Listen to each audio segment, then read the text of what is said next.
Good afternoon, Nashville. Hello, Michael. Somebody, good afternoon, Nashville. Wow, how exciting to be here and be with all of you. I want to build on some of Marcus's early comments. I think it takes an army of people to create an entrepreneurial community. It's not something 1 or 2 or 3 or 20 or 40 people can do, and I'm excited that all of you are part of that army. And after today, if you enjoyed today, I'd like you to consider getting involved in creating this community of ours, whether you want to help coach and mentor a startup, you have an idea, you want to hang out and just absorb some of the things going on, or you want to invest, there's a place for you at the table, and we'd love to have you a part of our community. One of the things I'm most proud of is 36 months ago when we all began this journey together to do something different, Nashville was barely ranked at all as a place to start a business. The best ranking we had in any publication was we were ranked 12th or 14th by Business Week. I can't remember exactly which. Over the past year, we have had 7 different rankings come out, putting us in the top 5 places in America to start a business, and that's because of you all.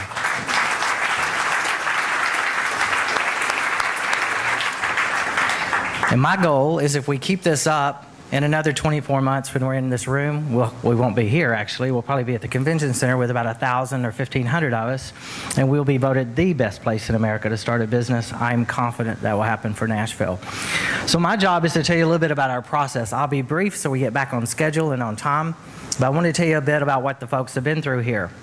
I am known, if you've ever been to the Army, I'm what's known as the drill sergeant, and I give lots of tough love to teams every day. Some of them learn to love me, some of them learn to hate me short term, but in the long run, I figure they'll all learn to love me eventually. In early March, a group of us started screening the hundreds of applicants we had for the program. And we narrowed the search down to the group that you're seeing because we felt that they had the something extra. It wasn't that their idea was perfect or that they had the perfect business model, but we saw in those people and in what they were trying to do, the opportunity that an entrepreneur was in there somewhere, and we thought we could help them find that person and do something special. So on May 20th, they all arrived at the center, all full of themselves.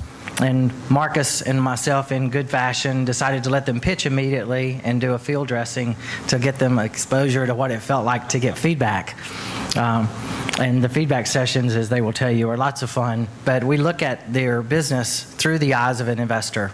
The beauty is many of us have created more than one company that are part of the program, but more importantly, we invest in companies. And so we, for most of the investment community of Middle Tennessee, we're a very poor man's due diligence, meaning that I know what time they arrive because they rarely beat me to the building. I know what time they leave. I know how hard they work. I know the progress they're making every day. I know how coachable they are. And a good entrepreneur has a combination of confidence and humility. And the wrong combination of either is a disaster. Too much confidence and you don't listen. Too much humility and you can't make a damn decision. And so we look for the right mix of those so that we can invest and believe and help the right people get the right companies off the ground so that they can be successful. Over 14 weeks, each week has a theme. Every Monday morning, 7:30, everybody checks in and reports in on what they're getting done that week, and we document it in a nice Excel spreadsheet. Throughout the week, we work to see how much you're getting done on that. Either Wednesday or Thursday morning at 7 a.m. sharp, everybody pitches to everybody else. We time them all. We're in the back of the room with scorecards. We do electronic screening. We give you a sense of how an investor would accept that pitch or reject. Now, there's something magical about pitching for those of you that have never been a part of it. Every time an entrepreneur tells their story, they learn more than the audience. Because there's something inherent in telling your story of how your business works. You catch what's wrong with it in your head, even if your audience never caught it. So having an entrepreneur really craft the way they simplify and tell the message with customers, with investors, with potential partners, allows them to make the concept better and better and better to the point that it can actually be executed well. So we go through that entire process every week over 14 weeks, working toward the buildup of getting first customer customer feedback. Second is the great disappointment that comes when the customers don't love what you have served up the first time, and then you have to adjust, which we call a pivot. Then the average startup for us will do that 2 to 3 times, because we know if they live with what they started with, it will probably die a slow, miserable death, because no business survives the first customer interaction. Customers tell us what works. After we get through that phase, we start this work of how do you scale this thing, because for it to be investable, it has to be bigger than probably what the entrepreneur is even thinking at that point. And then later on, once we get toward week 10, 11, 12, we start building the financial plan around it and making sure that we hit the magical 5 M's, and they are, do you have a team? And can the team execute? Do you have a business model that makes money and more margin than what's in the space? Do you have a market? Does somebody want to buy this thing? Money, do you know how much you need and what you're going to do with it and when you break even? And then finally, do you have any momentum, some sexy factor that will drive this thing into the market? And those that have that, we know are investable and will succeed. A lot of great partners help us do this, from our friends at the Tech Council all the way through the Health Council has been a big part of our summer. All the folks that have been mentors, we thank you all, and I think you're going to enjoy the rest of the afternoon.